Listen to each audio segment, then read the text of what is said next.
ನಮಸ್ಕಾರ ರೈತ ಬಂಧುಗಳೇ, ಫಸ್ಟ್ ಅರ್ತ್ ಆಪ್ಗೆ ನಿಮ್ಗೆ ಹೃತ್ಪೂರ್ವಕ ಸ್ವಾಗತ. ಇಂದು ನಾವು ಬಾಳೆ ಕೃಷಿಯ ಪ್ರಮುಖ ಹಂತಗಳಲ್ಲಿ ಒಂದನ್ನು ನೋಡಲಿದ್ದೇವೆ. ಅದು 6ನೇ ತಿಂಗಳ ಬೆಳವಣಿಗೆಯ ಹಂತ.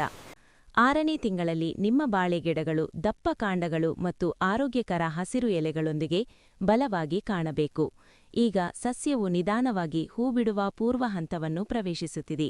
ಆದ್ದರಿಂದ ನೀವು ಈಗ ನೀಡುವ ಯಾವುದೇ ಕಾಳಜಿಯು ನಿಮ್ಮ ಗೊನೆಯ ಗಾತ್ರ ಮತ್ತು ಗುಣಮಟ್ಟದ ಮೇಲೆ ನೇರವಾಗಿ ಪರಿಣಾಮ ಬೀರುತ್ತದೆ. ಗಮನಿಸಿ, ಸಸ್ಯವನ್ನು ಬಲಪಡಿಸಲು ಇದು ಅತ್ಯುತ್ತಮ ಸಮಯ, ಏಕೆಂದರೆ ಒಮ್ಮೆ ಹೂಬಿಡುವಿಕೆ ಪ್ರಾರಂಭವಾದರೆ ತಿದ್ದುಪಡಿ ಕಷ್ಟವಾಗುತ್ತದೆ. ಈ ಹಂತದಲ್ಲಿ ಮಾಡಬೇಕಾದ ಪ್ರಮುಖ ಕೆಲಸಗಳು: ಸರಿಯಾದ ಪೋಷಕಾಂಶ ಬೆಂಬಲವನ್ನು ನೀಡಿ, ಮಣ್ಣಿನ ಅನ್ವಯಿಕೆ ಮತ್ತು ಎಲೆಗಳ ಸಿಂಪಡಣೆಗೆ ಫಸ್ಟ್ ಅರ್ತ್ ಬೆನಿಫಿಷಿಯಲ್ ಮೈಕ್ರೋಬ್ಸ್ಗಳನ್ನು ಬಳಸಿ. ಎಲ್ಲಾ ಸಸ್ಯಗಳು ಪೂರ್ಣವಾಗಿ ಬೆಳೆಯುವುದಿಲ್ಲ. ಯಾವುದೇ ಸಸ್ಯಗಳು ದುರ್ಬಲವಾಗಿದ್ದರೆ ದಯವಿಟ್ಟು ಹೆಚ್ಚಿನ ಡೋಸೇಜ್ ನೀಡಿ.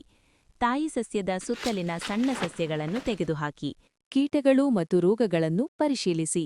ಎಲ್ಲಾ ಸಮಸ್ಯೆಗಳಿಗೂ ಫಸ್ಟ್ ಅರ್ತ್ ಮೈಕ್ರೋಬ್ಸ್ಗಳೇ ಪರಿಹಾರ. 6ನೇ ತಿಂಗಳ ಬಾಳೆಗಿಡದ ಸಾಮಾನ್ಯ ಲಕ್ಷಣಗಳು.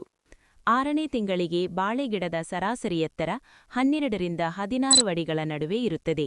ಬಾಳೆಗಿಡದ ಸರಾಸರಿ ಬುಡ 24 ರಿಂದ 25 ಇಂಚುಗಳ ನಡುವೆ ಇರುತ್ತದೆ. ಎಲೆಗಳು ಸುಮಾರು 2 ಅಡಿ ಅಗಲ, 8 ರಿಂದ 10 ಅಡಿ ಉದ್ದವಿರುತ್ತವೆ. ಏಲಕ್ಕಿ ಬಾಳೆ ಎಲೆಯು ಗಿಳಿ ಹಸಿರು ಬಣ್ಣಕ್ಕೆ ಹೋಲಿಸಿದಂತೆಯೇ ಹಸಿರಾಗಿರುತ್ತದೆ. G9 ಮತ್ತು ನೇಂದ್ರ ಬಾಳೆ ಎಲೆಯು ಏಲಕ್ಕಿ ಬಾಳೆ ಎಲೆಗಿಂತ ಭಿನ್ನವಾಗಿ ಕಡು ಹಸಿರು ಬಣ್ಣದ್ದಾಗಿರುತ್ತದೆ. ಆದ್ದರಿಂದ ದಯವಿಟ್ಟು ತಪ್ಪಾಗಿ ಅರ್ಥೈಸಿಕೊಳ್ಳಬೇಡಿ. ಒಟ್ಟು ಎಲೆಗಳ ಸಂಖ್ಯೆ ಸುಮಾರು 14 ರಿಂದ 16 ಆಗಿರುತ್ತದೆ. ಒಂದು ಎಲೆಯಿಂದ ಇನ್ನೊಂದು ಎಲೆಗೆ ಸುಮಾರು 6 ಇಂಚು ಅಂತರವಿರಬೇಕು. ಫಸ್ಟ್ ಅರ್ತ್ ಬಳಕೆ: 1 ಎಕರೆಗೆ 2 ಬಾಕ್ಸ್ ಫಸ್ಟ್ ಅರ್ತ್ ಲಿಕ್ವಿಡ್ ಖರೀದಿಸಿ. ಬಾಳೆಗಿಡದ ಬೇರುಗಳಿಗೆ 1 ಬಾಕ್ಸ್ ಮತ್ತು ಎಲೆ ಸಿಂಪಡಣೆಗೆ 1 ಬಾಕ್ಸ್. ಯಾವುದೇ ಸಮಯದಲ್ಲಿ ನಿಮಗೆ ಹೆಚ್ಚಿನ ಬೆಳವಣಿಗೆ ಬೇಕೆಂದು ನೀವು ಭಾವಿಸಿದರೆ ದಯವಿಟ್ಟು ಮತ್ತೆ ಖರೀದಿಸಿ ಮತ್ತು 15 ದಿನಗಳಲ್ಲಿ ಇನ್ನೊಂದು ಡೋಸ್ ನೀಡಿ. ನೀವು ಈ ಹಂತಗಳನ್ನು ಸರಿಯಾಗಿ ಅನುಸರಿಸಿದರೆ ನೀವು ದೊಡ್ಡ ಗೊಂಚಲುಗಳನ್ನು ಮತ್ತು ಉತ್ತಮ ಲಾಭವನ್ನು ನಿರೀಕ್ಷಿಸಬಹುದು. ಹೆಚ್ಚಿನ ನೈಸರ್ಗಿಕ ಕೃಷಿ ಸಲಹೆಗಳಿಗಾಗಿ ಫಸ್ಟ್ ಅರ್ತ್ ಅನ್ನು ಲೈಕ್ ಮಾಡಿ, ಹಂಚಿಕೊಳ್ಳಿ ಮತ್ತು ಸಬ್ಸ್ಕ್ರೈಬ್ ಮಾಡಿ. ಧನ್ಯವಾದಗಳು.